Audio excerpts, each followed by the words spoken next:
झूठा दावा, चांद पर नहीं पहुंचा कोई, इनका जाना सच या झूठ। मानव सभ्यता का वो सबसे बड़ा दिन कोई कैसे भूल सकता है। वो दिन था जब अमेरिका की नासा ने 16 जुलाई 1969 को मिशन अपोलो के तहत चंद्रमा पर पहली बार नील आर्मस्ट्रॉन्ग और एडविन एल्ड्रिन को भेजा था। जब किसी इंसान ने पहली दफा चांद पर कदम रखा था। नई दिल्ली, मानव सभ्यता का वो सबसे बड़ा दिन कोई कैसे भूल सकता है। वो दिन था जब अमेरिका की नासा ने 16 जुलाई 1969 को मिशन अपोलो 11 के तहत चंद्रमा पर पहली बार नील आर्मस्ट्रॉन्ग और एडविन एल्ड्रिन को भेजा था। जब किसी इंसान ने पहली दफा चांद पर कदम रखा था। खास बात यह है कि चांद पर नील आर्मस्ट्रॉन्ग द्वारा ली गई तस्वीरें आपको हैरान कर देंगी। अगर मैं आपसे कहूं कि नील आर्मस्ट्रॉन्ग चांद पर कभी गए ही नहीं, शायद आप ये सुनकर हैरान होंगे। किंतु इन तस्वीरों को देखने के बाद शायद आपके मन में भी यही ख्याल आएगा, ध्वज हवा में कैसे उड़ा।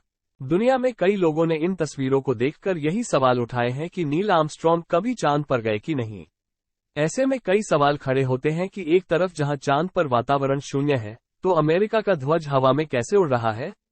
तो वहीं नासा की तरफ से जारी किए फोटोज और वीडियो में अमेरिका के झंडे को चांद में हवा में उड़ते हुए साफ साफ देखा जा सकता है। कैसे मौजूद स्पॉटलाइट, बताया जा रहा है कि इस तस्वीर का राज खुद इस हेलमेट में छुपा हुआ है। दरअसल अंतरिक्ष यात्री के हेलमेट पर स्पॉटलाइट का प्रतिबिंब साफ दिखाई दे रहा है। उल्लेखनीय है कि चांद पर पहले से ही मौजूद स्पॉटलाइट क्या कर रही है। तो ऐसे में सवाल उठता है कि क्या अपोलो 11 मिशन स्टूडियो में शूट किया गया था।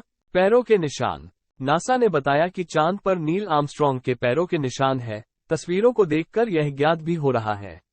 लेकिन चांद पर किसी चीज का निशान होना थोड़ा जादू वाली बात हो सकती है। ऐसा इसलिए क्योंकि चंद्रयान, जिसका वजन 4 टन था, उसने चंद्रमा पर कोई निशान नहीं छोड़े। तो फिर आर्मस्ट्रॉन्ग के पैरों के निशान कैसे बन गए। वहीं नासा की एक और तस्वीर को देखा गया, जिसमें चांद के आसपास तारे नजर नहीं आए, जो एक चौंकाने वाली बात है, क्योंकि चांद पर कोई वायुमंडल नहीं है। लेकिन इस तस्वीर में तारे दिख ही नहीं रहे हैं, अमेरिका ने कहा। चौंकाने वाली बात यह भी है कि दुनिया के सबसे बड़े मिशन की मशीन के ब्लूप्रिंट्स आज तक किसी ने नहीं देखा। अमेरिका का कहना है कि वो किसी तरह से गायब हो गए, जिस वजह ये तस्वीरें इस मिशन की सच्चाई को बयां करती है। नासा ने दी जानकारी। नासा ने उठ रहे इन सभी प्रश्नों के जवाब देने के लिए जून 1977 को एक फैक्ट शीट जारी की थी।